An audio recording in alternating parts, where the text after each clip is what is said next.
All right, welcome back, everybody. This is another edition of Chance Time, where we spun a wheel last week to determine what we're going to be reviewing this week. Okay, and so the movie is called On the Line. It's a 2022 movie starring Mel Gibson. We're going to do our gut check in the very beginning, see what our initial score is at. If we change our minds at the end, we'll officially lock in at the end what our scores are. All right. 3, 2, 1. Whoa. 1.5. I got a 5. You are extremely generous. You're extremely generous to this. Whoa, okay. On the Line. This is probably one of the worst movies I've ever sat through and watched. Ever seen. This is one of the worst movies I've ever seen. Yeah. Okay. I feel you. You didn't like the twist. The twist that it was all a prank, and then the double twist. The three twists. I guess him dying wasn't a twist. Spoilers for this movie, by the way. Except I would not recommend literally a single person watch it. It's an hour and 45 minutes of my life that I'll never get back. And while yes, you could argue, you could say the same thing if you liked the movie. This is an hour and 45 minutes. I could have been doing something else that I can't get back. So, yeah. The wheel giveth and taketh away at times. It only taketh here. It taketh here. That's for dang sure. Now I'm curious as to like, there's so little redeemable in this movie to me. There's so little. Yeah. Premise alone, I give you a 5. I think starting base, I give you a 5 because I actually really like the premise as a whole. I think it's an interesting idea. But when you do nothing interesting with that and you phone in the performances, and this is so clearly a COVID movie that it hurts. So clearly a COVID movie. And then they don't do anything interesting with it, and then they fumble the bag like 3 times in a row. It's kind of funny, though. It's insulting. It's insulting to the audience, I found. So I am just genuinely curious as to why you even gave it that high of a score. So yeah, I mean, I don't have very, very many good things to say about it, to be fair. Yeah, it's probably pretty generous. But to start, I didn't want to go too extreme to the start. But when we first had the pitch, well, I knew about the concept of the movie. Obviously, read the description, and I do remember seeing a YouTube ad basically showing that exact moment where it's like he's on the air. And I think that's what I saw too. I think I saw like YouTube ads or something for it. Because I remember thinking like, oh, that's kind of that's an interesting premise. Like I think I just generally heard about that. But I didn't hear anything past that, and I think I know why now. Yeah, it was kind of an interesting premise. But when we got there and like it was happening on the air like very early in the movie, I'm like, how does this become anything? Shouldn't this just be resolved here? Like, how do you let this escalate? But and then suddenly it turned into a lot of nonsense. I felt like Mel Gibson did not particularly do well in terms of like the humor didn't really work well with. He didn't work well with it. Like it didn't seem natural. No. Like some of the stuff that I feel like a different actor could have pulled off with a little more charisma. Like these jokes. Like he's like this guy who's like, he doesn't mince words, right? He says what's on his mind, and he doesn't sugarcoat things, that kind of thing. But he'll have these like little one-liners, and then sometimes I won't even notice that they were supposed to be one-liners because like the delivery doesn't seem like it was meant to have a reaction. And it's like, I get like having a delivery like that, but it just lacked a little the charisma there. And then even if I took the movie at face value and that's what it was going to be, a movie about, and it was actually a movie about his family being threatened and all this, I still didn't find it very interesting for the large majority of the movie. It wasn't very engaging. It was kind of weird, and you just had this guy on the line making his little funny jokes or whatever, his little one-liners, quips. What movie did he he referenced like a movie at one point? Oh, Joker? Yeah, Joker. Yeah, he was like, "What? Yeah, because he's like, I'm Joaquin Phoenix," and then he did like the worst Joker laugh I think I've ever heard. He did the Joker laugh, and he was like, he took a quote from the movie too. He was like quoting the movie. Yeah. I'm like, oh, Yeah. no, those must have been very timely when they made that movie too. Like Joker must have just come out. So I think this was made in like 2021, 2022-ish. And it was distributed in November of 2022 is when it was available on streaming. Mm-hmm. And yeah, boy, like so, I mean, yeah, I think to me, the intensity always felt off. I mean, I guess you kind of understand it at the end, why it feels off. Because I was, oh, it's just a big prank. But it's like, to me, that's no excuse for, like, the pacing the escalation just happened too quickly for it to make any real sense. I was like, oh, what's going on? All of a sudden, like, the cops are there. I was like, first of all, how'd they get there that fast? Second of all, I was almost feeling like maybe it would have been more interesting to, like, have that linger out a little longer. Maybe build up his like assholishness a little more. I guess they kind of like lumped it in like really pretty, actually kind of heavy in the beginning. He was kind of a dick, you know. Dude, but yeah. It, like maybe I don't know. Maybe they laid into that too thick. But maybe if they had paced it out better, they wouldn't have had to like slam it in like that. But again, this is COVID movie, so it's like everyone's just running around an office building the whole movie. That's basically. Right. So yeah, so it's just like just a bunch of empty rooms and boring sets and nothing all that interesting. I think there's a game. There's an indie game that came out, a horror game, where that kind of uses a similar premise, where it's like you are like a disc jockey or something, and I've heard it's very good. I've heard extremely good things about it. Mm-hmm. And to me, it's like Mel Gibson's you can do interesting. You can do interesting things with this premise. I actually want to reference the Exorcist 4. I've never seen this movie. I will just say it. But Exorcist 4 basically pretend. No, not Exorcist 4. What am I talking about? Shit, what movie? I thought you froze there. Movie, like, what the heck? No, it's a sequel to a movie. Yeah, because I'm just like I just blank. It's a sequel to a movie that we watched and reviewed on this channel. Actually, the fourth. Alien Origin. No. 4. Alien Origin Wolverine. No, what the heck was with Norman Bates? What the hell? Psycho. Yeah, Psycho. Psycho 4. I don't know why I said the Exorcist 4. Psycho 4 basically pretends Psycho 2 and 3 don't exist. And it kind of acts as a sequel to the original Psycho. Most of that movie, it takes place in a radio station. It's like Norman Bates calling into a radio station. And it's like him saying like, I'm going to kill again. Like I'm gonna kill again. And it's like them all trying to like figure out what's going on and trying to calm him down. And it's like it's over the course of a whole movie.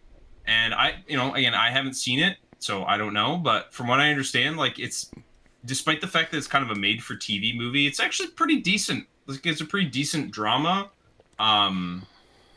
It's not like the best movie ever made, but it does an interesting thing with that premise. There's a lot of cool camera work. Based on some like clips I've seen of it, where they're like some nice like circular shooting where they're like going around the studio and they're like the whole mic setup and everything, and they actually shoot all the way around the whole studio set, the radio studio set. They don't do anything interesting like that in this movie. It's all very flat, very dull, very for a movie that's supposed to be this intense.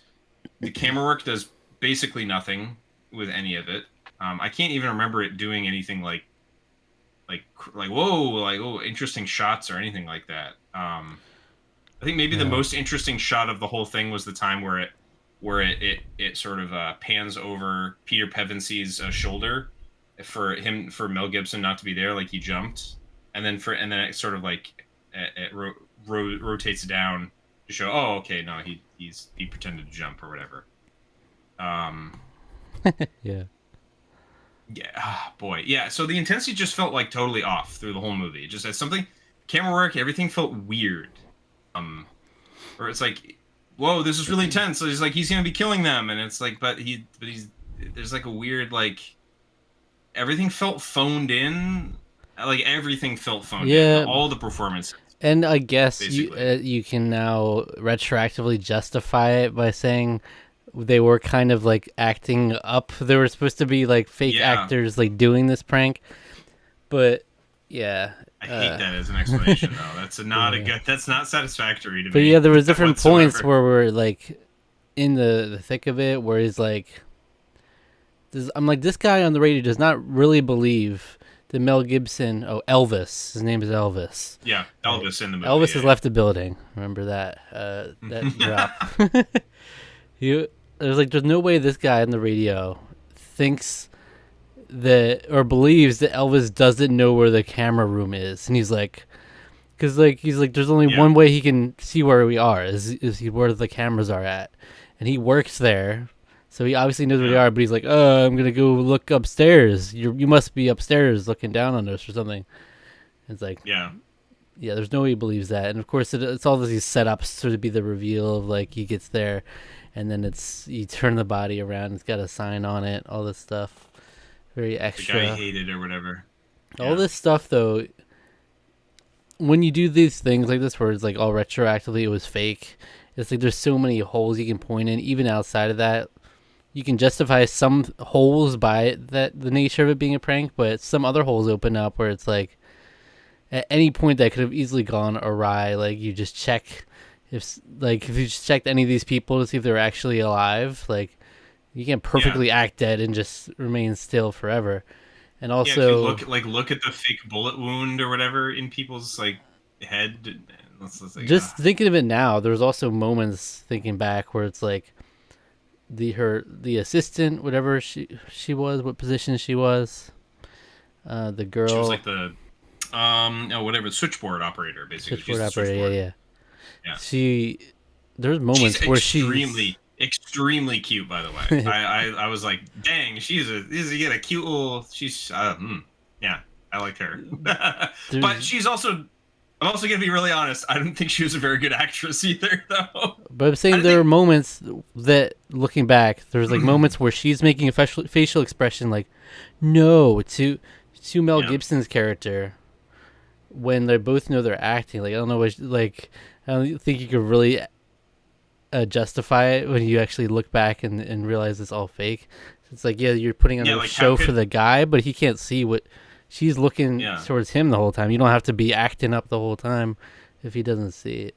So there's little things like that. I'm sure there's a lot more you could pick at where it's like, that doesn't seem like it was part of a prank. If they were really selling this to this guy, like, why are they not like Hollywood actors? Like, is this a big thing? They're pulling pranks. Did this guy never hear about like huge pranks they've been pulling? Because the woman on the I've already forgotten a layer though. So her overacting to Mel Gibson can be justified in that the guy behind her is actually in on it. So it's a prank on Mel Gibson that they are pranking him. So you could now justify it that she's overacting just to make Elvis think that she's sure. So yeah. Oh, God. Okay, well, the head of the station lady, she was also terrible. She was just awful. She was just terrible. Yeah. When she was first introduced, I was like, it's just like, get her away. I was like, get this character off screen.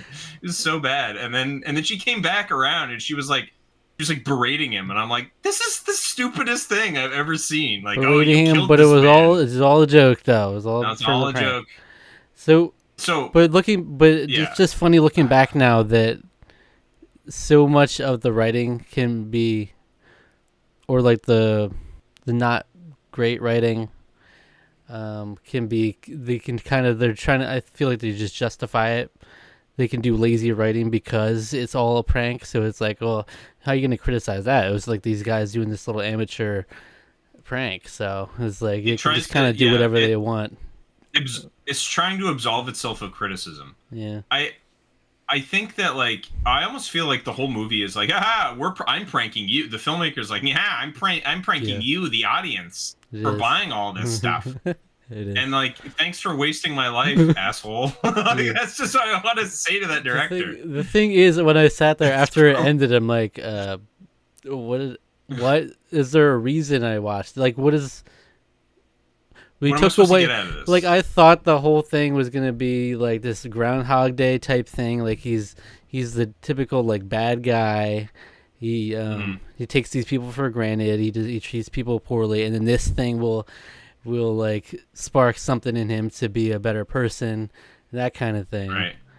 Right. But then ultimately, they take it all away. Any possible depth to it, they take away by saying it was all a prank, and he's like, "Oh, I'll get you next time," kind of thing. Honestly, I was waiting for this weird wraparound. Remember the character that shows up at the very beginning of the movie? He's like the guy who thinks he's Jesus or whatever. Yes. What was the point of that? I'm thinking about, like, I know what the point of the scene is, I think, but what really is ultimately the point of that scene? Because I think the point of the scene, in all the whole grand scheme, is to show that Mel Gibson, Elvis, is good at, like, talking people down and out of uncomfortable situations. Right, yeah. I think that's the whole point of that scene. But I was almost feeling, is he gonna be, like, behind everything somehow? Is he gonna be like I thought it was him originally. I thought he was the guy that was like that was like had everyone. I was like, oh, is it gonna be? And I thought there was gonna be this weird thing where, like, he actually, like, I almost after the first. I mean, I don't know. I had no idea. I was like, is this movie gonna be some weird, like, he is actually like Jesus somehow or something? No like I thought this is Well, here's the thing. I had no idea what to expect of this movie, and I was like, yeah. I caught a glance, because I was trying to remind myself what the movie is. I caught a glance at the Rotten Tomatoes score, and I noticed that both audience and critics are very low. There was like 20% on each, and I was like, oh man, this movie must be really bad. And I thought, like, maybe there was going to be some weird, like, I don't know, Mel Gibson's a Catholic, I thought that maybe there'd be some, like, weird, like, religious thing if he was involved in production at all, which it turns out he doesn't seem like he was at all. I think based on the small amount of research that I did into this movie after I watched it, this was originally a short film that the director made in French in, like, 2019 or 2017 or something. So this is why this feels so much like a cynical COVID cash grab, because it's like, well, we have all these actors, they're not getting any work, let's try to make a movie and make some money. Let's just blow up that short film of yours. Let's make it like an hour and 45 minutes. Quick, film all this, because there's no, like, passion. I didn't feel any like point to this movie existing. Yeah, like, is it a commentary? Is it a commentary on like social media stars or something? Because that's the only thing you could take away from it is, like, but yeah, it's like a YouTube at the end. But at the end of this movie, where they pitch it as this movie that's, like, all about these stakes. He's on the line, and his family is threatened. That's the whole pitch of the movie, and where they get the rug pulled out from under us, and now it's actually about, like, he's basically like a prankster. A YouTube prankster. Yeah. It's like YouTube prank gone wrong. And then they did the double prank. I was like, are they about to do this when he fell down the stairs? Is it going to be a double prank? He was in on it. And they did do that. And at that point, I was like, how many layers is this going to go? Is there going to be, like, a double prank? Is there going to... my initial reaction when he revealed that he was in on it the whole time, and it was actually a prank on Elvis, I was like, okay, now something's gonna happen where someone actually dies. It's like gonna be another. I thought he was gonna like lose it and like shoot up the whole studio, and I think that would have been more interesting than what actually happened. Yeah, that's true. I thought he was gonna lose it initially, the new guy, but then I thought after the fact, when he revealed he was in on it, I thought that maybe something else would then happen. Or maybe, like, Mel Gibson would lose it. Maybe he'd be like, how dare you do this to me? And then he would, like, shoot them or something. Yeah, it was like, somehow this prank, like, they're going to keep pulling the rug out from under us. It's like, this was a prank on the new guy. Whoa, hold along. No, it was actually a prank on Elvis. Oh, there was nothing, no death whatsoever. And then actually it was a prank on, it was just going to be someone died somehow. I don't know. It completely goes beyond all reason to believe any of this would ever happen. The police, the SWAT, would never, in like 15 million years, be in on something like this. it just completely loses He's, all like he's like, believability. we did notify the authorities in advance so they wouldn't be interfere with their stuff. We didn't use any actual police. What if there was actually an emergency in the middle of it then? Oh, that something went wrong, like one of the Yeah, if something like went wrong. If like I don't know if Mr. Pevensey, Peter, I didn't even know that character. Willie Moseley, I think that's the actor's name. But if Peter Pevensey, if he decided Dylan, I think is the name of Dylan. the That's movie. right. But he played Peter Pevensey in the original Chronicles of Narnia films. Mm-hmm. So that's always him to me. Also, like that. Also, the news lady being like, he was just a kid. It was like, did you say he was like 27? Bro, he's not just a kid anymore. Shut up. Like he wasn't like 18 or something. Get it was over like it. he's like, get over it. All right, you know. But it was all acting up. You know, they were all playing it up to really get Elvis. So Got him good, and he's gonna terrible. come back better than ever next time, you guys. But the fact that it was like all for, like the radio station doesn't really get anything out of it. You're not, because they don't. No. The visual stuff is not there, so this is all basically for the guy to post on his social media. This famous YouTube star or whatever.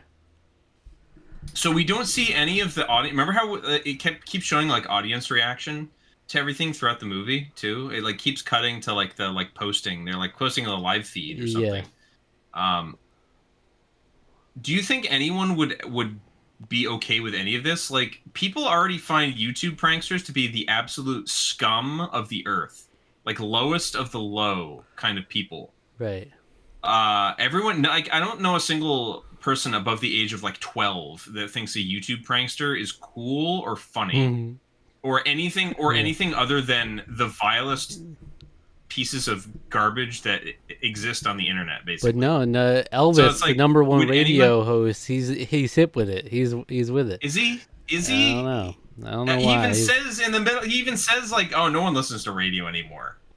He says it before any of the pranking starts going on. Right, which was like. They were like, you got to post your social media because it's not good enough to be a radio guy anymore. Meanwhile, all along he's in cahoots with this YouTube star to get this going on. But I don't really get the benefit for the radio station and also like there's so much logistically unexplained where it's like we didn't see any point where you could actually get some good shots of this. Like there's no cameraman, right? Like yeah. Like we just saw a movie. Well, that's the thing. That's why it's lazy. It's a COVID movie because like, they don't have to show any of that stuff. They can just have everything. It's over the phone. The police, SWAT teams, they're working on something. And they didn't even try to do a half-assed thing at the end where they show some of the social media clips together and how there was like someone hiding behind a potted plant with a camera. No, that would have been interesting too. You could have like. I mean, it still would have sucked, but at least you could do something interesting, like showing, like revealing, like how it was all done or something like that. No, it was all just so like lazy. Until dawn and reveal. Then it's like the director's like, "Oh, here's my drone. You have a drone going around here." It's like the director literally pulled out his personal drone to like film it. It was all so.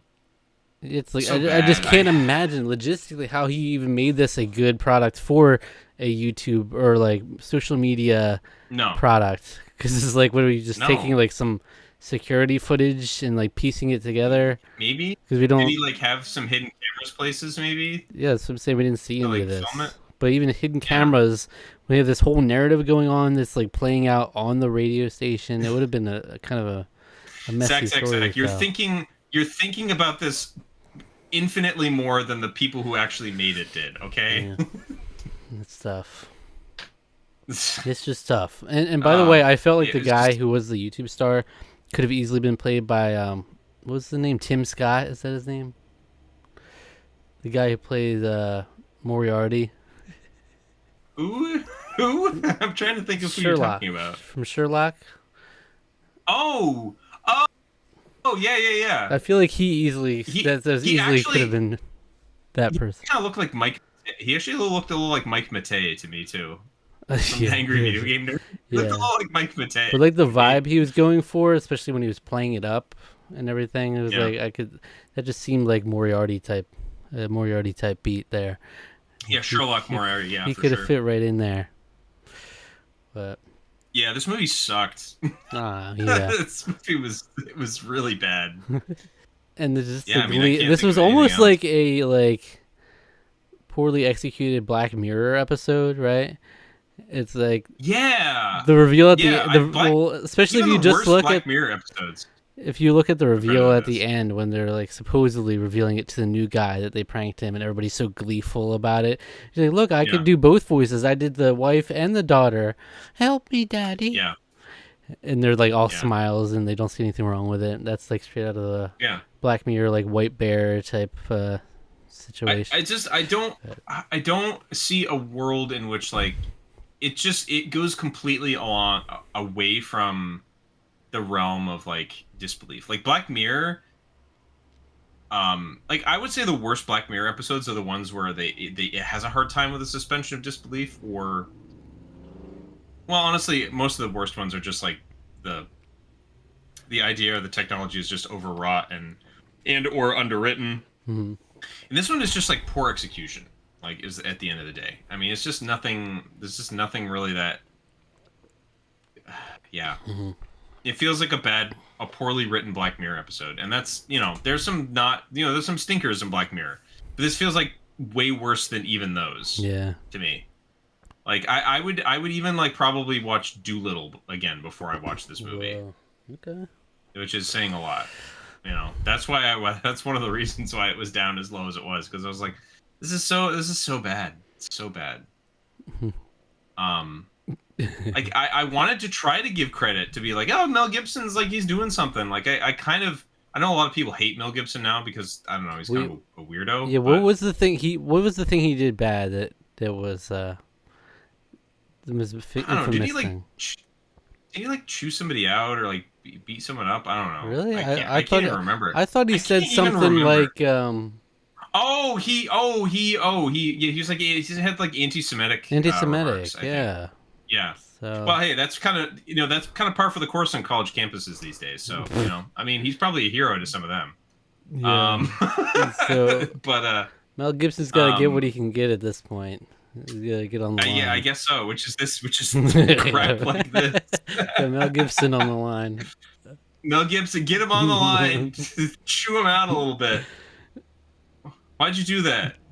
Why'd you say that? Now you have to be in crap like this. I have to look back on the exact comments, but I do remember definitely. He said something. Yeah, he said some pretty messed up stuff from what I remember. Damn it, Mel! From I what have I no remember, problem. so. I have no problem saying it was a lousy performance from you, my It's friend. a lousy movie. Even Not though I your like best The work. Patriot, it's a fine. The Patriot, Braveheart, they're both fine Okay. movies, but Yeah, we can still appreciate those.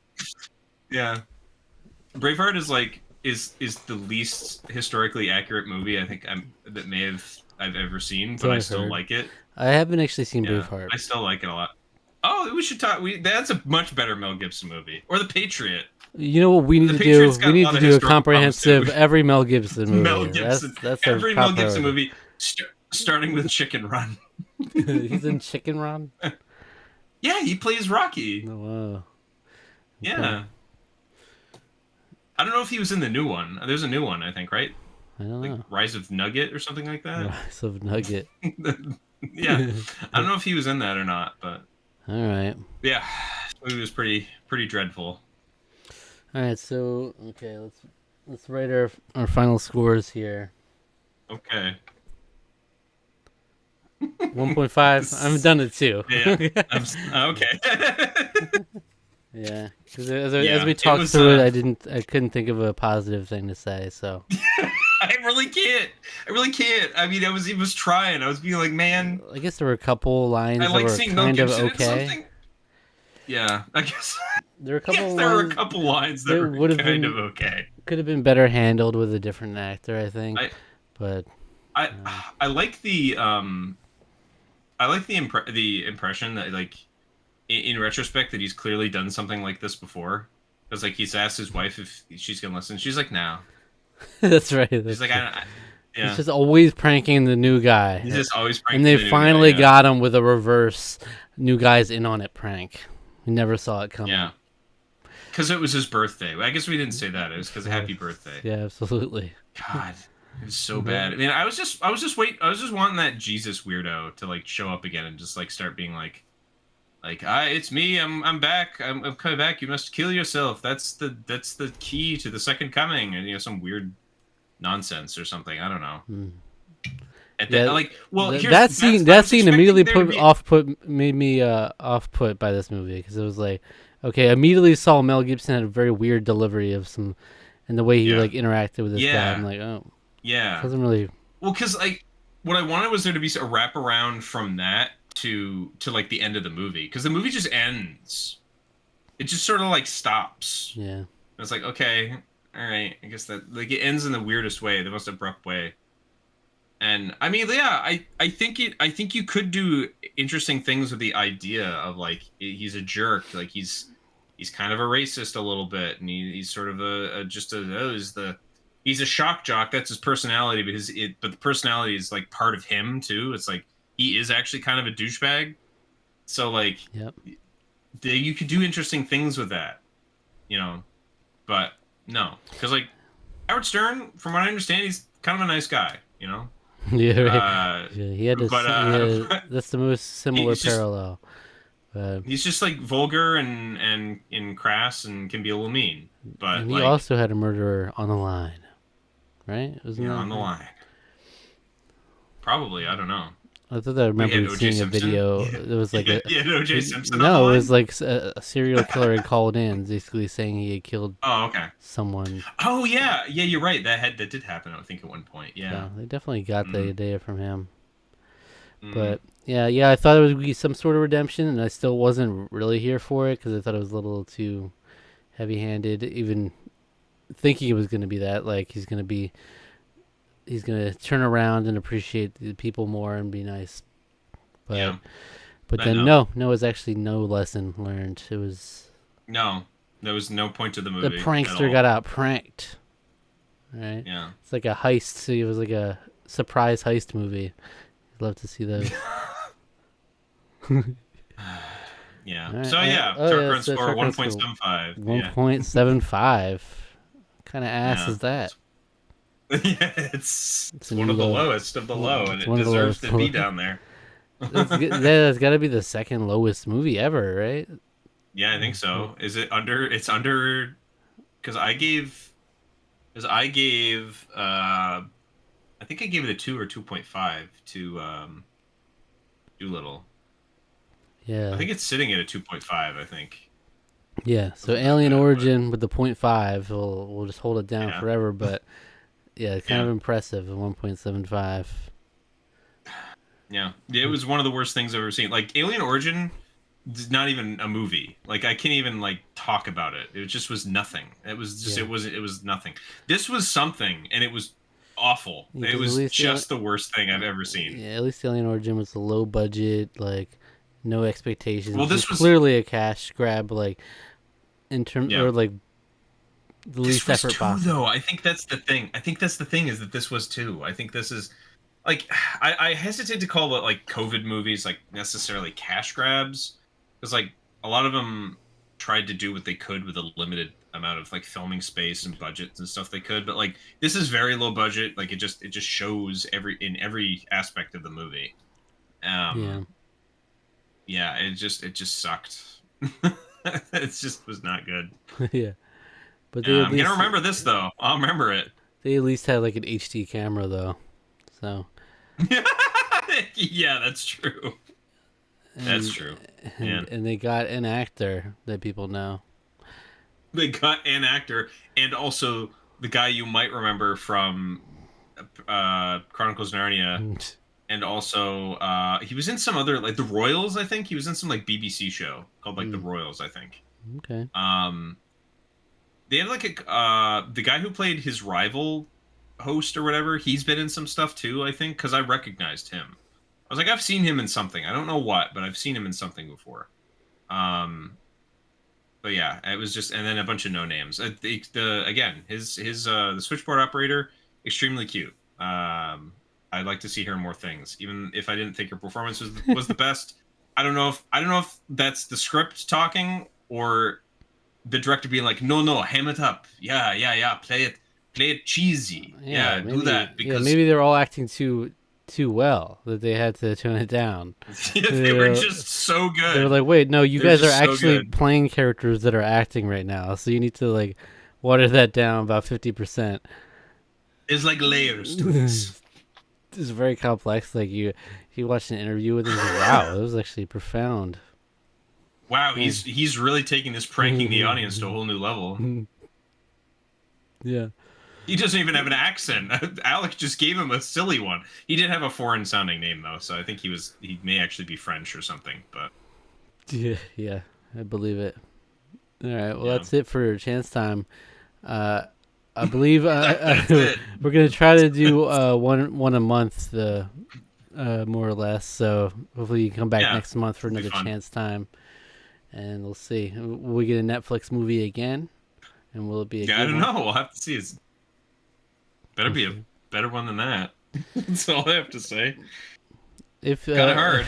If the viewers enjoyed this video, what video would you recommend they watch next? Go check out our review of Doolittle. Actually, I don't remember all that much about it, other than a certain colonoscopy scene. That's the only thing I think I remember. About I forgot about that one. I had forgotten it. It was. I wish the theater I was in had been serving alcohol because I needed it after that. It's so good. Yeah, I've had. This is my second alcoholic drink I've had since, because I watched this movie this evening, before we started recording. So we need like a month of torture, which is like we watch On the Line, Doolittle, Alien Origin. It's like all back to back, and we just devolve into madness. Boy, please don't do that to us. To me, the Nightmare Blunt rotation: Elvis, Doolittle, Elvis, and the one guy from Alien Origin who just was like he just like he kept saying someone's name. He yelled someone's name over and over. Anyway, I fell asleep during that movie. It was so terrible. Yeah. I didn't feel like I missed anything. When the gunfire, when the aliens started coming out and the gunfire started blaring on the behalf of the aliens, I was like, whoa. I don't know. It lost me a little bit. When I will say when I kept looking at my watch and it was only like 5 minutes had gone by and it felt like 40, I knew I was in for a bad time. But that's the thing. That's the kind of the beauty of it. We've watched Alien Origins, so now we kind of know we can watch anything. You know, so Chance Time, it's not like we're not gonna get a movie that's like gonna be worse than that, right? I would be impressed. So I'll just say that. Yeah. And no, that's actually not true. I've watched a movie that rivals that in terms of how bad it is. It's called They Saved Hitler's Brain, and it was so boring. Really, that sounded like at least it would be interesting. So boring. No, it wasn't. It was so bad. I watched it with some friends when I was down. We were down in Connecticut actually, just about a month ago. One of these days we're gonna roll like a movie called like People Walking, and it's like a documentary or just like films people. It's just like a park. It's like 2 hours of footage of people walking in a park, and watch what unfolds naturally. And it's just like nothing happening. It's just walk. So we could break it down and be like, wow, do you remember that there's a really interesting couple that walked by about an hour in. So I heard a couple words. Yeah, I heard a couple words. You can't really fully make out a conversation, but it's like, is there a plot here? I don't know. We'll have to figure that out, I guess, as we continue to watch it. But anyway, thank you for watching. Subscribe to the channel if you enjoyed. Like the video. Leave a comment, and if you do, be sure to read it on the next episode of the Tarqaron podcast that we record. Click the link in the description for our social media and hit the notification bell. All right. All right.